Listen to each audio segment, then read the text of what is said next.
ভেজে নিচ্ছি, দেখুন কিভাবে ভাজানো। গ্যাসটা অন করে দিয়েছি, তরকারিটা গরম হতে দিয়ে দিই।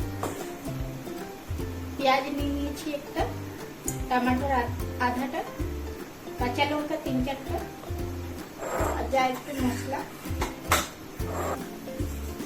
একটু তেল দিয়ে দিই।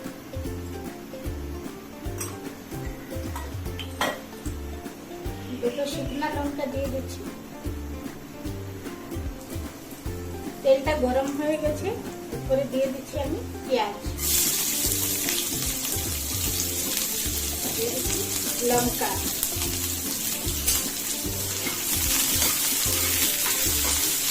পেঁয়াজটা একটু ভেজে নিয়েছি, এরপরে টমেটোটা দিয়ে দিচ্ছি। এটা ভালোভাবে ফ্রাই হয়ে গেছে, এরপর আমি ভাতটা দিয়ে দিই।